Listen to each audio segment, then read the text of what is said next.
রাজ্যবাসীকে আরও উন্নত চিকিৎসা পরিষেবা দেওয়ার লক্ষ্যে নয়া পদক্ষেপ নিল এজিএমসি এবং জিবিপি হাসপাতাল। বৃহস্পতিবার এক সাংবাদিক সম্মেলনে হাসপাতালের পক্ষ থেকে নেওয়া বিভিন্ন উদ্যোগগুলি তুলে ধরলেন হাসপাতাল কর্তৃপক্ষ। হাসপাতালে এমার্জেন্সি বিভাগে আসা রোগীদের দ্রুত সঠিক চিকিৎসা প্রদানের জন্য শুধুমাত্র নার্স বা ডাক্তারদেরকেই নয়, প্যারামেডিক্যাল স্টাফদেরও ট্রেনিংয়ের ব্যবস্থা করা হচ্ছে হাসপাতালের পক্ষ থেকে, যাতে এমার্জেন্সি ট্রিটমেন্টটা একেবারে প্রথম থেকেই শুরু করা যায়। পাশাপাশি চিকিৎসা ব্যবস্থার উন্নতি সাধনের জন্য হাসপাতালে বেশ কিছু উন্নত প্রযুক্তি এবং স্পেশালিস্ট প্রদানের ব্যবস্থা করা হচ্ছে, এমনটাই জানাচ্ছে হাসপাতাল কর্তৃপক্ষ।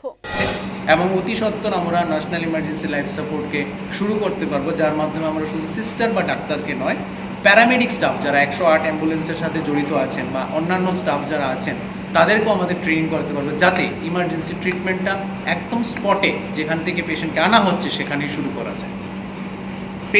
যেটা বললাম 108 অ্যাম্বুলেন্স প্যারামেডিক্স এরকে অলরেডি আমরা বেসিক লাইফ সাপোর্ট শেখানোর জন্য সিদ্ধান্ত নিয়েছি, এবং আপনারা জেনে খুশি হবেন যে আপনাদেরই একজন সাংবাদিক বন্ধু মিস্টার দীপঙ্কর নাথ অলরেডি আমাদের এখানে বেসিক লাইফ সাপোর্ট ট্রেন্ড হয়ে গিয়েছেন, এবং আমরা অতি সত্বর ওইটাও প্ল্যানে আছে যে আপনাদের সাংবাদিক বন্ধু যারা আপনারা থাকেন, স্পটে থাকেন, অনেক সময় অনেক পেশেন্টকে খারাপ অবস্থা দেখতে পারেন, তাদেরকে